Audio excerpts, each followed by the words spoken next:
Shalom y bendiciones, agradecidos al Padre primeramente por la nueva oportunidad de poder plasmar sus enseñanzas, aquellas que ha dejado la Escritura para nuestro crecimiento, para nuestro desarrollo espiritual y personal. Les habla Ruth Sara y en esta nueva oportunidad quisiera retomar el tema de la valorización de la mujer.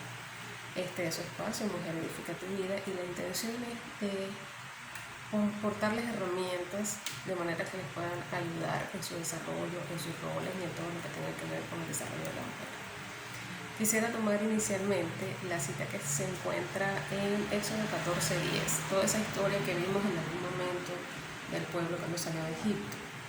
El pueblo sale de Egipto, liberado por Moisés, y dice en Éxodo 14:10, cuando Faraón se hubo acercado, los hijos de Israel se alzaron sus ojos, y aquí que los egipcios venían tras ellos, por lo que los hijos de Israel temieron en gran manera y clamaron al Eterno. En este momento Israel ha llegado al mar, Israel ya ha sido liberado, pero estando en esa condición, viene Faraón ensoberbecido en su corazón y toma todo su ejército y va en pro de ir a buscar al pueblo que ha dejado el proceso de esclavitud que ellos vivían. Ahora, la actitud del pueblo en este momento, ¿qué es lo primero que ellos sienten? Dicen que al mirar de lejos alzaron sus ojos y al alzar sus ojos temieron en gran manera. Ahora bien, cuando una persona se encuentra en una situación difícil, en una situación crítica, en una situación posterior a su liberación y siente que va a ser atacado, entonces es muy normal que pueda sentir miedo. En este caso, los israelitas sentían miedo por varias razones. Una, porque ellos no tenían un ejército con el cual luchar en contra del faraón. Dos, ellos tampoco tenían la preparación adecuada, las armas, las herramientas para luchar físicamente cara a cara con faraón y sus ejércitos. Y tres, tampoco tenían la posibilidad, el tiempo de preparar una estrategia que pudiera ayudarlos a vencer en esta batalla. Entonces, en ese momento cualquier cosa puede pasar por su mente. En ese momento comienza a actuar en su mente lo que llamamos nosotros la imaginación.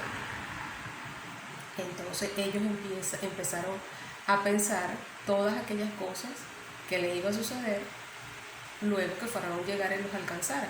Puede que los mataran, puede que se los devolviera otra vez a la esclavitud, puede que estaban perdiendo sus vidas indistintamente. En ese momento su imaginación comienza a pensar cualquier cantidad de situaciones catastróficas que iban a pasar por su vida. Ahora, ¿cuán diferente estamos nosotros de sentirnos y actuar de esa manera? Porque a veces decimos, no, pero si el Señor venía a sacarnos de la tierra de Egipto con milagros, con prodigios, con tantas cosas que hizo el Señor para poderlos liberar, para que ellos conocieran del Señor y pudieran ser liberados. ¿Cuántas veces nosotros hemos recibido tantas cosas, milagros, prodigios, hemos recibido provisión, hemos recibido sanidad en nuestro cuerpo, recibimos todos los días el aire para respirar, todos nuestros órganos trabajan de manera adecuada, somos sanados de enfermedades y sin embargo llega momentos en los que podemos caer en esta situación, cuando nos vemos entre el mar y entre una dificultad y no sabemos qué hacer. Entonces opera la imaginación y empieza el hombre a crearse cualquier cantidad de situaciones terribles, cualquier cantidad de situaciones que lo más probable y lo más seguro es que nunca sucedan, pero que sí le damos lugar a esa imaginación a actuar sobre nuestras vidas y sobre nuestras emociones. Todos los argumentos que ellos se pudieron imaginar eran válidos. Todos los argumentos de que no tenemos esto, no tenemos lo otro, era lógico que ellos pensaran y tuvieran ese temor. Lo lógico no era el hecho de que olvidar todo lo que el Señor les había dicho, olvidar todo lo que el Señor había hecho hasta ese momento, olvidar por la situación emocional en la que se encontraban todo lo que el Señor les había dado y por todo lo que el Eterno los había hecho pasar para demostrarles que ya podían confiar en Él. Sin embargo, ese sentido de desvalorización te hace entrar en ese proceso imaginativo de catástrofe. Hay situaciones que nosotros creamos en nuestras mentes tan difíciles que no las vamos a poder soportar, que nos vamos involucrando en esa situación mental, en esa imaginación. Y basado en esas imaginaciones empezamos a tomar decisiones. Ellos no podían en ese momento tomar una decisión porque la mente no los dejaba, porque todo lo que se estaban imaginando no sabían cómo actuar. Sin embargo, entraron en esa batalla emocional, en esa batalla mental en la que muchos de nosotros también entramos. Y no solo eso, sino que terminamos frustrados porque no sabemos qué hacer, porque estamos en una situación de pánico, en una situación de shock. Entonces no tenemos ni siquiera una luz para ver qué podemos hacer o para ver hacia dónde podemos caminar. Ellos tenían el mar en el frente y tenían los enemigos en la parte de atrás.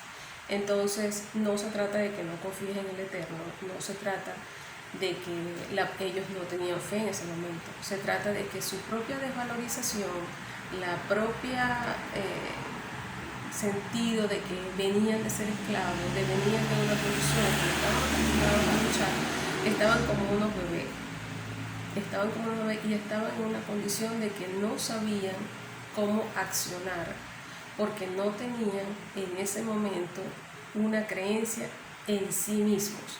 Ellos no pensaban que podían alcanzar la meta de ir contra ellos y ganar. Ni siquiera tenían intenciones de intentarlo. Ni siquiera podían pensar que podían ganar alguna guerra si se iban contra ellos, porque tal vez eran más. A pesar de que no tenían esto, ellos no veían una posibilidad de ganar o una posibilidad de luchar. Sencillamente estaban paralizados. Es ese temor que paraliza a la gente y que no le permite caminar.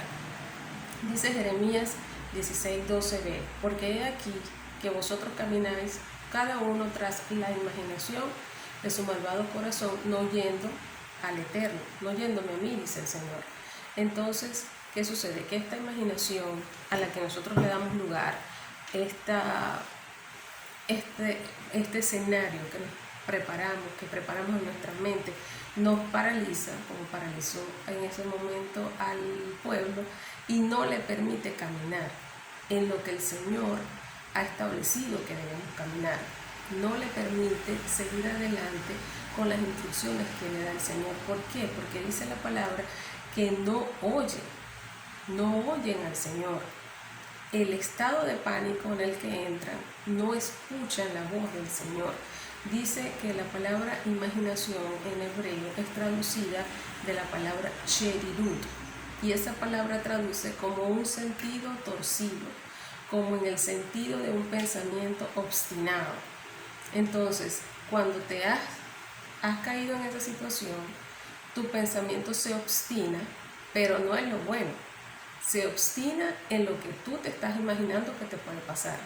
Y no hay forma ni manera de que puedas escuchar la voz del Señor, porque las emociones que estás desarrollando en ese momento hacen que no puedas ver, te ciegan, te paralizan, te impiden que puedas ver, que puedas escuchar la voz del Señor y poder caminar en función de eso.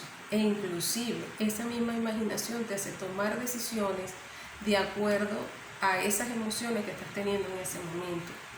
Ellos sencillamente se paralizaron. Ellos no podían creer que podían luchar. Ellos no podían creer que valía la pena la libertad que habían alcanzado en ese momento. Ellos pensaron, nada, aquí estamos expuestos a ser destruidos. Los egipcios vienen a acabar con nosotros. Y de esa forma obstinada, porque de alguna forma está siendo perseverante en ese pensamiento, en esa descalificación que tú te estás imaginando, esa misma descalificación apaga la voz del Eterno, porque no logras entender ni conocer, a pesar de todo lo que ellos habían vivido. Pero todo eso es como en ese momento se borra. Eso se borra de la mente, porque las emociones en ese momento no te permiten ver un futuro prominente, un futuro agradable. No, lo que se te está presentando en ese momento te presenta un futuro espantoso. Un futuro donde la libertad en ese momento no tiene posibilidad de gozo. ¿Por qué? Porque estás en un momento crítico. Dice la palabra en Proverbios 18:14, las personas que están en ese estado, ¿quién las soportará? Dice, imagínense ahora Moisés, que era el líder de ese pueblo en ese momento, que fue la persona, el instrumento que el Señor utilizó para guiar a un pueblo hacia la libertad. Imagínense, dice la palabra, ¿quién soportará al ánimo angustiado? Todo un pueblo, con todo un escenario mental, angustiado, estresado y estresando también a este líder que en su momento tenía que mantener sus emociones estables para poder escuchar al Señor y saber qué hacer. No es fácil cuando las personas están en crisis, no es fácil para los líderes tener que atender a una persona en crisis, pero la persona que está en crisis tiene que entender que la crisis que está viviendo es producto del entorno, ¿verdad? De una situación que tal vez no es manejable, pero que también toda esa situación terrible es muy probable que se la haya imaginado en su mente, que eso solamente esté en su cabeza, que eso solamente esté en su imaginación. Dice la palabra en Isaías 32:8. ¿Cómo salimos de esta situación? Dice la palabra que mientras que el noble medita en nobles cosas, en las cosas nobles, en esas se mantiene firme. Entonces, ¿cómo salimos de ese estado imaginativo? ¿Cómo impedimos o manejamos, controlamos esa situación de imaginación terriblista? Es, dice la palabra, meditar en las cosas nobles. ¿Cuáles son las cosas nobles? La palabra, las instrucciones que el Señor te da. Dice la palabra en Filipenses de que todo lo justo, todo lo amable, todo lo que es de buen nombre, en eso pensar. Dice la palabra en Josué 1:8 que nunca se apartará de ti este libro de la ley, nunca se apartará de tu boca la Torá, que de día y de noche meditarás en ella, para que guardes y hagas conforme a lo que allí está escrito, porque entonces harás prosperar tu camino y todo te saldrá bien. Entonces, una persona que en medio de una situación crítica, obviamente es de ser humano que podamos imaginar lo peor, pero de creyentes que meditan de día y de noche en la Torá, que meditan de día y de noche en las instrucciones del Señor, que ha concientizado, que ha hecho conciencia constantemente en lo que la palabra dice, en las promesas, en lo que la palabra textualmente, de manera literal, les dice que pueden alcanzar, que deben seguir. Dice la palabra que seremos prosperados en todo lo que emprendamos. Entonces, si estamos en una situación entre el mar y una dificultad, detener la imaginación, parar el espíritu afligido, tomarse un tiempo para meditar en esa palabra que el Señor ha establecido para poder salir de esa situación, para poder tener el valor necesario, el valor interno para seguir adelante. Moisés no se detuvo. Moisés dijo, yo voy a consultar para saber a dónde vamos a llegar. Entonces, por eso que en el proceso de conocernos a nosotros mismos, debemos intentar conocer nuestras capacidades, pero debemos intentar conocer esas capacidades bajo la luz de la palabra, bajo la luz de lo que el Señor quiere establecer para nuestras vidas, desde un nivel básico hasta un nivel más complicado. Yo tengo esta destreza, tengo esta habilidad, y con esto que me está pasando, con esto que tengo que enfrentar en ese momento, entonces, según mis habilidades, ¿cómo lo puedo confrontar? Porque tengo el valor necesario, porque me conozco, sé hasta dónde puedo llegar y sé hasta dónde no puedo llegar. Sé que puedo tolerar y sé que no puedo tolerar. Es detenerse en medio de las emociones, manejarlas de manera que podamos tener la claridad cómo vamos a enfrentar a ese ejército de Faraón que está viniendo contra nosotros. Es cierto que las situaciones pueden ser muy complicadas, es cierto que esto puede sonar muy sencillo en la teoría. En la práctica es donde vemos nuestro desarrollo, no en la teoría. Eso puede sonar muy bonito, mira esto que me estás diciendo es verdad, lo dice la palabra, es verdad, el pueblo tuvo esa situación, porque muchos criticamos al pueblo porque hizo esta o esta situación, o porque no creyó, o porque cómo va a ser posible, pero muchas veces, casi todos los días nos encontramos frente a estas situaciones y no actuamos de manera muy diferente como lo hizo el pueblo. ¿Por qué?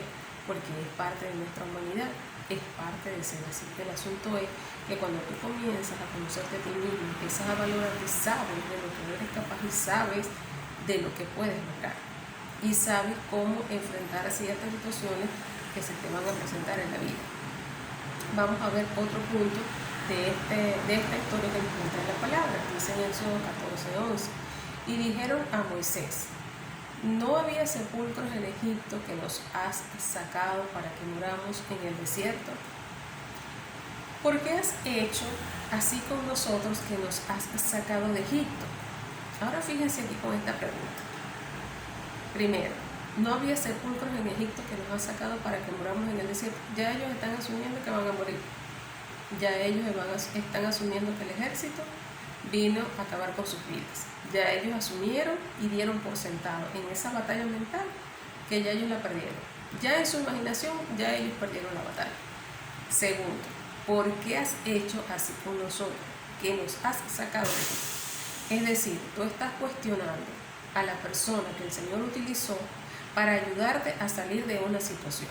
Pero aquí hay que aclarar algo. La situación de la que tú saliste porque tú quisiste. Porque Moisés no le puso a ellos un collar y los sacó a todos. No.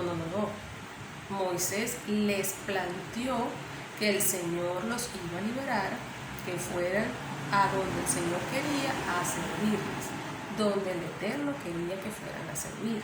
Y ellos aceptaron la propuesta, pero Moisés no les puso un collar en el cuello y los llevó con el perrito. Ellos salieron porque ellos tomaron la decisión de salir, como dicen los sabios, que otro gran grupo decidió no salir con Moisés. Dice que el 80% del pueblo de Israel que estaba en Egipto se quedó en Egipto.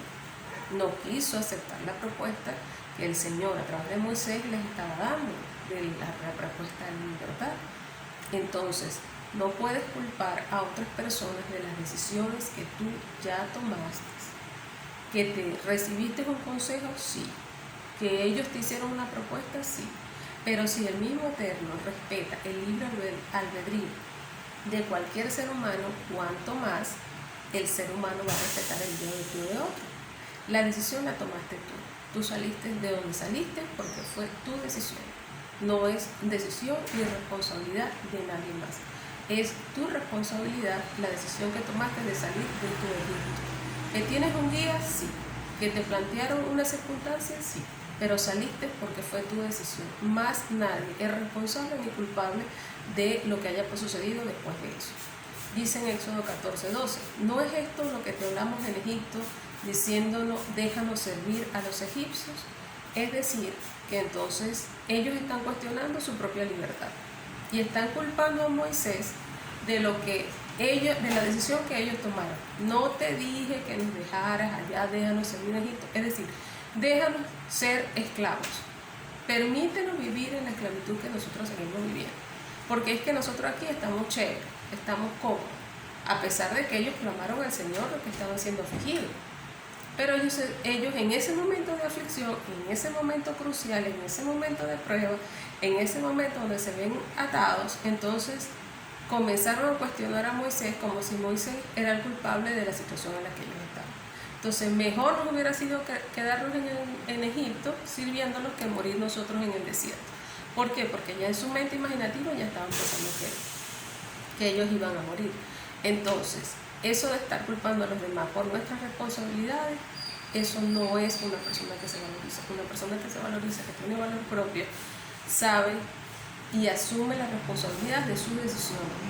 Sabe que si está en una prueba es porque el Eterno lo colocó en ese lugar porque quiere elevarlo a un nivel superior.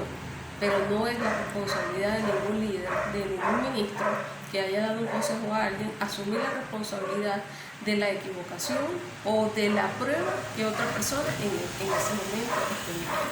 Por ejemplo, el esposo tiene la responsabilidad de darle a la esposa herramientas para formarse. Eso está muy bien, pero es responsabilidad del esposo tomar las herramientas y asumirlas y caminar en ellas. No es responsabilidad del esposo que la esposa no camine. ¿Por qué? Porque así como el Señor lo supervisa de manera individual, el camino del Señor es personal.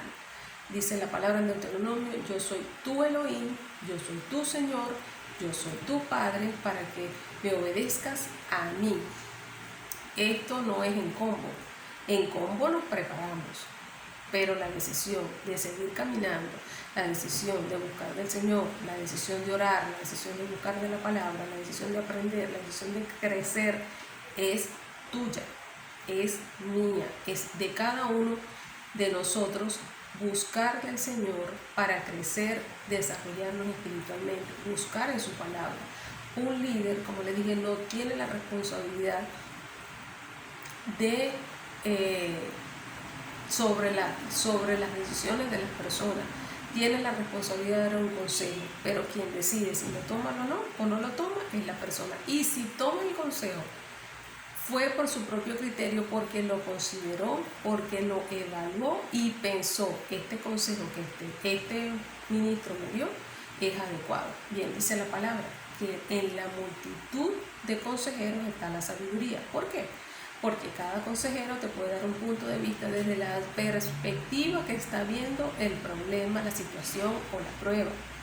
Pero a la final, la que tú consideres, según el criterio, según tu momento de oración con el Señor, según tu estudio de la palabra, según tu propio valor hacia ti mismo, según ese criterio, entonces tú tomas tu decisión y tú decides caminar por este camino o por este camino, todo dentro del marco de las Escrituras.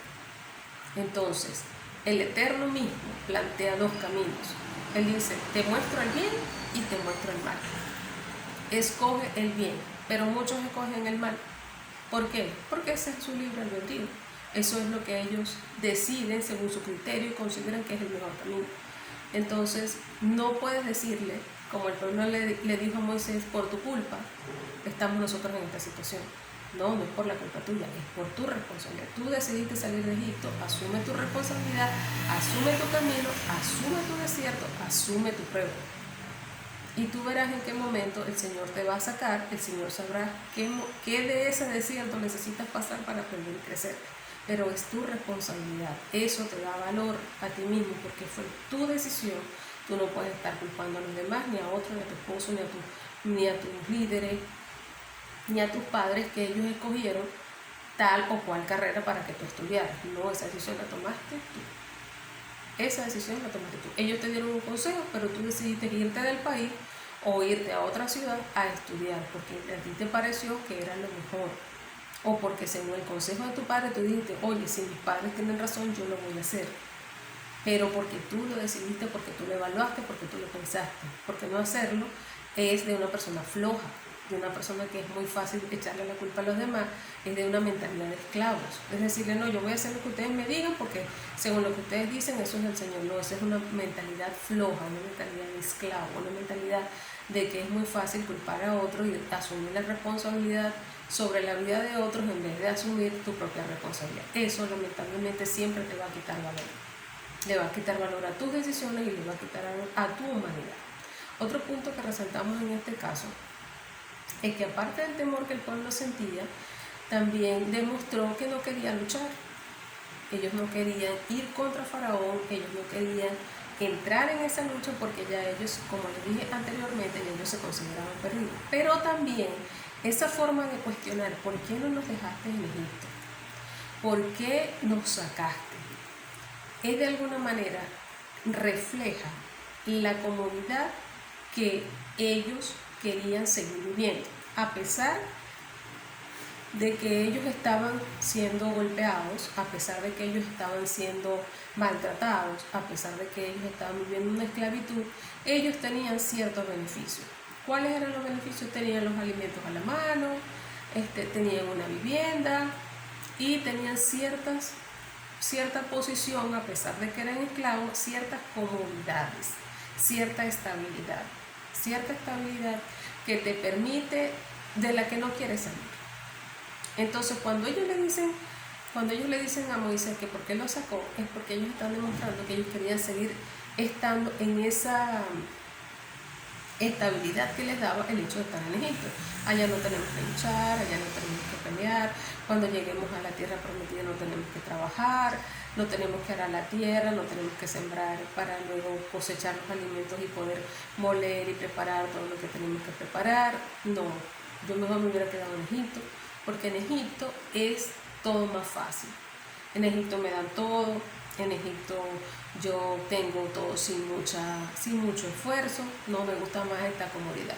Entonces, aparte de que el pueblo temía por su vida, también en esa parte interior estaba el hecho de la comodidad que ellos tenían en ese lugar, de que a pesar de esto tengo esto, a pesar de que me estén golpeando, no importa, pero yo tengo esto, hablando de beneficios materiales. Porque obviamente dice la palabra que ellos estaban siendo afligidos, ellos emocionalmente estaban siendo destruidos, ellos no tenían, y la misma palabra lo demuestra, habían perdido su valor propio como personas, como seres humanos, como hijos del Eterno, como pueblos del Eterno, no se valorizaban. Pero el hecho de no valorizarte te hace mantenerte en una situación de comodidad, donde no quieres salir. E inclusive dice el número 11-15, mucho más adelante, 40 días después más o menos, cuando ellos van a explorar la tierra, ellos decían, nos acordamos del pescado que comíamos en Egipto de balde. Es decir, no teníamos que hacer nada, solo llegar y comer. Nos acordamos de los pepinos, nos acordamos de las cebollas, nos acordamos de los melones, nos acordamos de los puerros, nos acordamos de los ajos. ¿Por qué? Porque allá todo lo tenías a la mano. Estirabas la mano y ahí tenías para escoger todo lo que Egipto producía. Entonces, de alguna forma, esa mentalidad de comodidad no te permite que te fuerces a luchar, ni para luchar para obtener tu libertad, ni para luchar para obtener las cosas que necesitas para tu propia vida. Es decir, pero prefieres mantener una situación de esclavitud por no tener que luchar, por no tener que esforzarte, por no tener que obtener las cosas por ti mismo. Entonces, ese temor de salir de tu zona de comodidad te paraliza, ese temor de vivir con lo poco que recibes a costa de daños emocionales. Prefieres aceptar, aguantar situaciones de agravio con tal de no perder lo que externamente se te está ofreciendo, lo que externamente, aparentemente, te da una seguridad. Por ejemplo, hay personas que se aferran a un esposo que las maltrata, que las golpea, que les grita, que no les aporta económicamente para sus necesidades. Un esposo que emocionalmente no las trata con afecto, ha vivido un distanciamiento o ha vivido infidelidades, te hace sufrir. Entonces hay personas que prefieren vivir en ese Egipto, pero tengo una casa, tengo comida. No, lo que pasa es que él me da dinero, él me mantiene económicamente, todo lo que yo le pido me da. Tengo una camioneta, tengo beneficios económicos, llevo a los niños a la escuela, los recogen. Es decir, a costa de esta comodidad, no me importa que me trate mal. Hay mujeres que no valorizan sus propias vidas y prefieren vivir así que salir de esa esclavitud, tal como el pueblo. Me acuerdo del pescado, me acuerdo de la cebolla. No tienen esa fuerza emocional interna para salir de esa situación. ¿Por qué no la tienen? Porque no meditan de día y de noche en lo que el Señor establece en su palabra, en lo que el Señor ofrece en su palabra y en lo que el Señor indica que nosotros debemos tener y ser. Una persona también en otros casos que se aferra a un trabajo, a una posición laboral, pero es mal pagado, mal remunerado, el jefe lo humilla, el jefe lo irrespeta delante de la gente, lo trata mal. Entonces él prefiere quedarse ahí estancado por la seguridad de un sueldo, de un salario. Entonces esa seguridad que le da tener ese dinero, porque es el dinero que aporta para su hogar, porque es el dinero que le sirve para X o Y, así sea poco, prefiere mantenerse allí estancado que salir adelante a buscar mejorar, que arriesgarse a buscar mejorar. Entonces esa situación está demostrando que no te valorizas. Cuando tú permites maltrato, cuando tú estás en una situación donde no obtienes los beneficios, sino que son más las cosas que te afectan que el beneficio que obtienes en función de eso. Una persona que va emocionalmente, la van desgastando, entonces no sale a tomar riesgo para cambiar esa posición. Allí tú estás demostrando que no te valorizas. Entonces, por el contrario, es necesario asumir riesgos. Hay otro caso que también es muy típico en la actualidad y es el hecho de aferrarse a la soltería. Hay personas que prefieren estar solteros por no quieren cambiar de condición social, no quieren dejar a sus familiares porque es más cómodo estar en la casa. Por ejemplo, hay mujeres que no sé, aquí me mantienen, aquí yo tengo la cebolla, los ajos, mi mamá me sirve la comida, mi mamá me arregla la cama, mi mamá me arregla la ropa, mi papá me compra mi ropa y para mis necesidades. Entonces no quieren perder esa posición para asumir la responsabilidad de un hogar. Aquí yo entro y salgo cuando yo quiera, no quiero perder mi individualidad. O sea, son personas egoístas e inmaduras que no quieren asumir el reto y la responsabilidad de llevar un hogar adelante. Tanto mujeres como hombres. Eso actualmente se ve mucho en estos días. No quieren perder los privilegios que les da ser soltero para asumir la responsabilidad de un matrimonio como el Señor lo demanda. ¿Por qué? Porque se sienten menos. Uno, no se sienten capaces de hacerlo. Dos, por comodidad. Y esa comodidad, no quieren perder esa comodidad. No quieren salir de esa burbuja emocional y esa burbuja de vida que llevan, lo cual les impide crecer. Porque ya en tu casa, con tus padres, ya asumiste lo que tenías que asumir. Ya viviste lo que tenías que vivir. Ya hay que pasar a la siguiente etapa. Un niño no lo puedes mantener de 5 años toda la vida. El niño en la vida físicamente te va llevando y te va evolucionando. Físicamente vas creciendo. Igual tiene que ser en el área espiritual, en el área emocional. Eso es parte de la vida. Es parte de la vida crecer, es parte de la vida madurar, tener una relación estable, buscar, tener una familia, salir de esa comunidad de casa para ir a asumir las responsabilidades en una siguiente etapa es lo natural, es el deber ser, es lo que debería ser. Pero hay personas que se quedan porque se desvalorizan o porque quieren vivir en esa comunidad que a la final, es precisamente esa falta de valor que tiene. Entonces, cuando tú te valoras a ti mismo, eres capaz de abandonar las cosas pasadas para emprender cosas nuevas. Eres capaz de dejar aquello que te afecta por asumir nuevos retos conforme a la palabra, todo, bueno, repito, dentro del marco de las escrituras.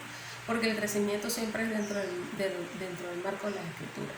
Te planteas nuevos retos, sales de ese miedo que te paraliza como paralizó al pueblo, no te adaptas a lo malo, no te adaptas a esa comunidad que te está afectando emocionalmente, que prácticamente te está destruyendo, sino que luchas en contra de eso y sales a tomar riesgos para mejorar tu vida.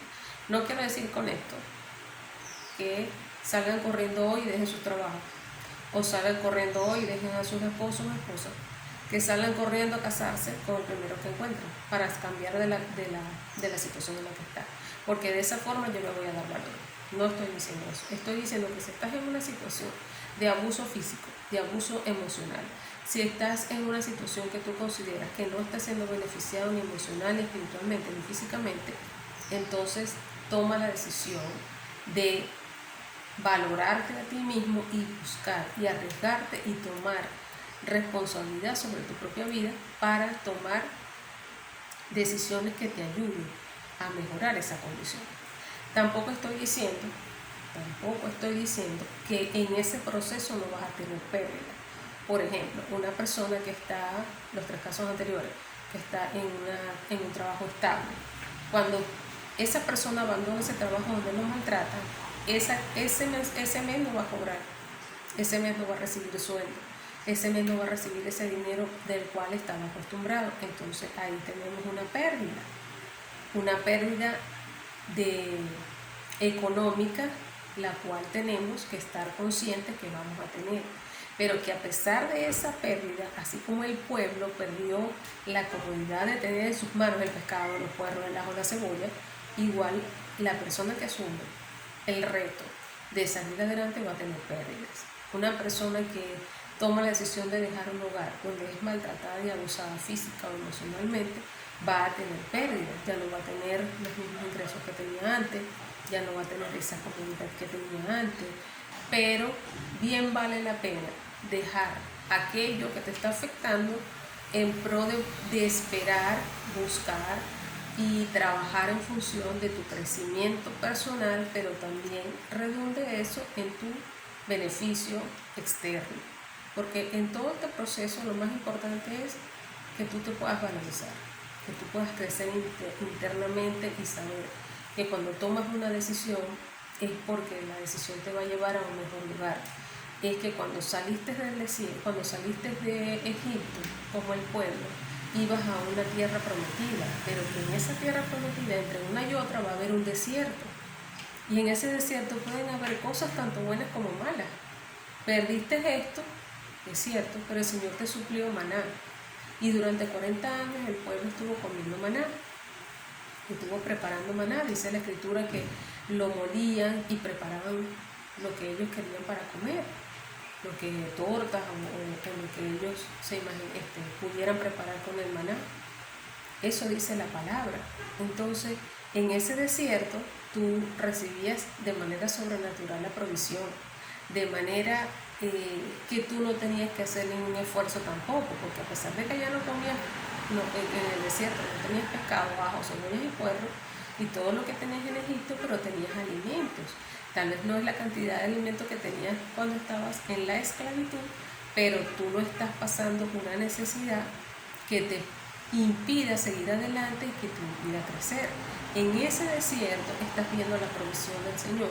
En ese desierto estás viviendo dependiente totalmente del Eterno. En ese desierto tampoco estás haciendo esfuerzos, no estás haciendo ningún esfuerzo porque todo viene de su mano. El único esfuerzo que estás haciendo es en crecer, en trabajar en tus cualidades, en aprender a depender, en aprender todos los días, en saber que va a venir el maná, en saber que hoy no lo tengo, pero mañana lo voy a tener. Y si no, mañana el Señor verá cómo me hace llegar la provisión. Pero en ese proceso de desierto hay espinas, pero también vas a disfrutar de rosas, a pesar de que estás en el desierto.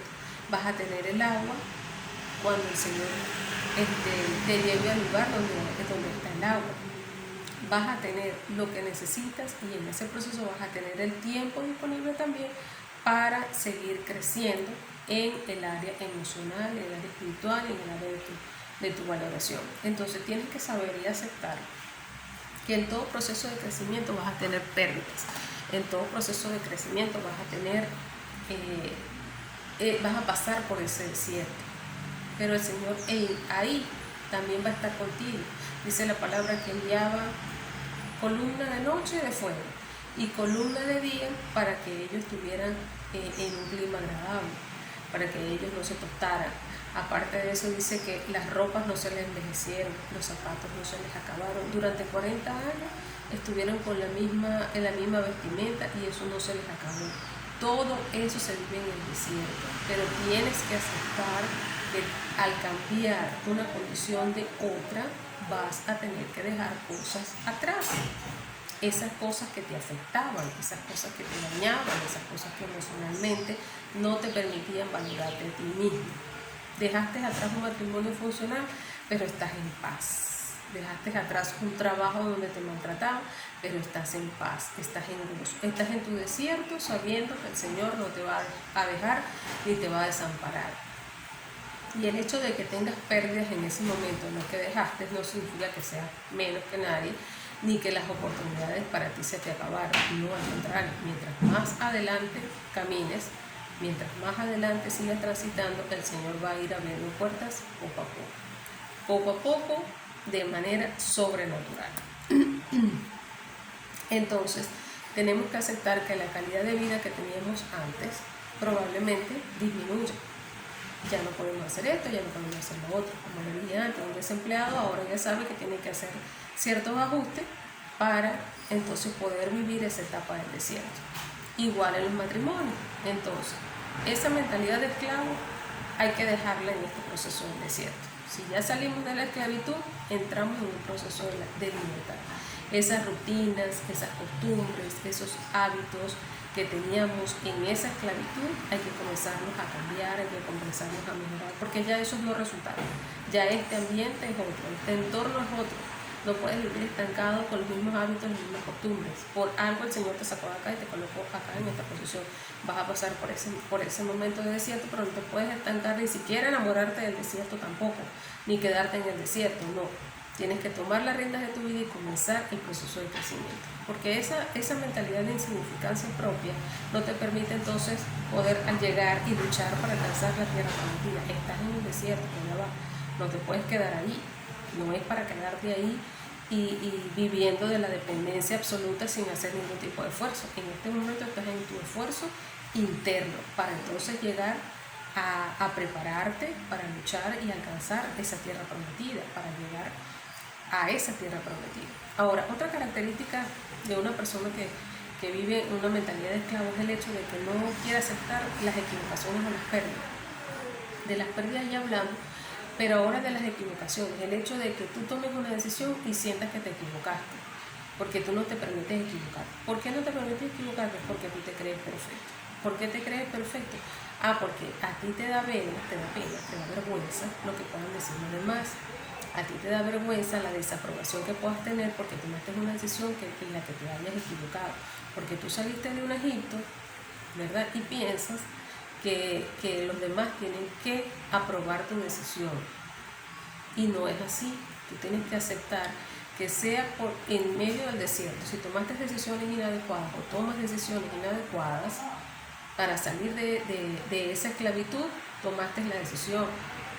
El Señor te lo aprueba. En medio del desierto vas a tener que tomar decisiones de transformar tu vida, de tu proceso de crecimiento, qué cosas tienes que mejorar, qué cosas tienes que desarrollar. Pero saber que no eres perfecto y que te vas a equivocar, que en ese transitar vas a cometer errores, vas a cometer faltas, y eso no significa que ya todo el mundo se acabó o que ya yo no tengo más oportunidades. No. Eso significa que eres ser humano. Eso significa que estás en un proceso de crecimiento como un niño, cuando un niño empieza a caminar. ¿Qué le pasa a un niño cuando empieza a caminar? El padre lo deja solo, se aparta como 2 pasitos y deja que el niño camine, pero el niño se cae, porque el niño todavía no sabe caminar. Entonces el padre se acerca, lo vuelve a levantar y el niño sigue su proceso de aprender a caminar. Igual es el Señor con nosotros. En ese proceso en el que estamos comenzando a caminar en medio de la libertad, vamos a cometer errores. Y eso no te hace ser una persona que estás imperfecta. Al contrario, te hace ser una persona imperfecta, que eso es lo normal. Creerte que eres perfecto, eso es soberbia. Dice la palabra, o los sabios establecen por estudios profundos de la escritura, que la soberbia es cuando tú tienes un pensamiento de ti fuera de la realidad. Y la humildad es cuando tú estás en tu realidad. Es decir, cuando el pueblo estaba frente al faraón y frente al mar, su imaginación voló. Temieron y todo lo que ya vimos. Pero también ellos tenían un pensamiento fuera de la realidad. Ellos pensaban que ellos no podían hacer X o Y situación. Que ellos, el hecho de no tener valor, no podían enfrentar esa situación. Esa actitud es una actitud de soberbia, porque la soberbia es percibirnos a nosotros mismos de manera inadecuada. Si te percibes menos que los demás, eres soberbio. Si te percibes más que los demás, también eres soberbio. Entonces, ¿qué es lo contrario de la soberbia? La humildad. ¿Cuándo eres humilde? Cuando tú te percibes a ti mismo de manera correcta, de manera escritural, como lo dice la palabra en Romano. Dice que eso lo vimos en la clase pasada. Dice que no tengamos de nosotros un concepto mucho más alto del que debemos tener, sino que pensemos nosotros con cordura. Entonces, pensar con cordura significa ser humilde. Yo no soy más que los demás, pero tampoco soy menos que nadie. Estoy en la posición que el Señor me ha colocado y en esa posición yo tengo valor, porque soy imagen del Eterno y por todas las características que vimos en la clase pasada. Entonces, mientras más fuera de realidad tú estés, más soberbio eres. Si tú te imaginas que eres esto, que eres lo otro, que todo